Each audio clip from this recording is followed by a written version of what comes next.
السلام علیکم ویورز، آج کی بات کے ساتھ حاضر خدمت ہوں۔ ارشاد قدرت ہو رہا ہے، ام یحسدون الناس علی ما آتاہم اللہ من فضلہ، کیا خدا نے اپنے فضل سے جو لوگوں کو عطا کیا ہے اس پر حسد کرتے ہو؟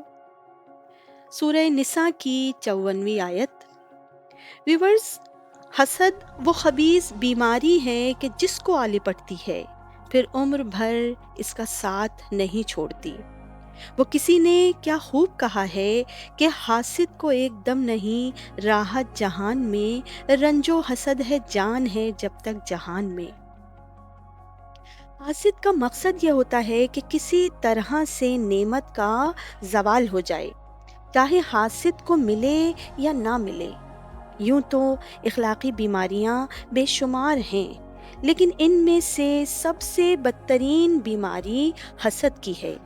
جس طرح جسمانی بیماریوں میں ٹی بی اور کینسر وغیرہ جان لیوا امراض ہیں، اسی طرح سے نفس کی بیماریوں میں حسد روحانیت کو فنا کر دینے والا مرض ہے۔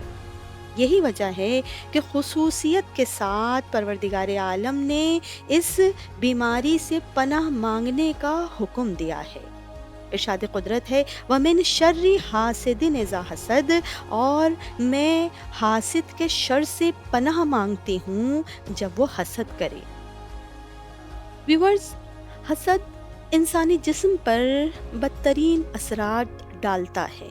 عام طور پر حسد کرنے والے رنجیدہ دل، خراب اعصاب، مختلف جسمانی عوارض میں، دکھوں میں، تکلیفوں میں، بیماریوں میں مبتلا ہوتے ہیں۔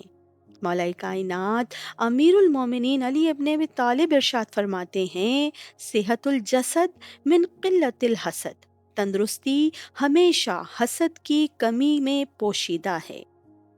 ویور، سب سے پہلا قتل جو روئے زمین پر ہوا، اس کا سبب بھی حسد ہی تھا۔ جب قابیل نے حابیل کو قتل کیا، بھائی نے بھائی کو قتل کیا بوجہ حسد۔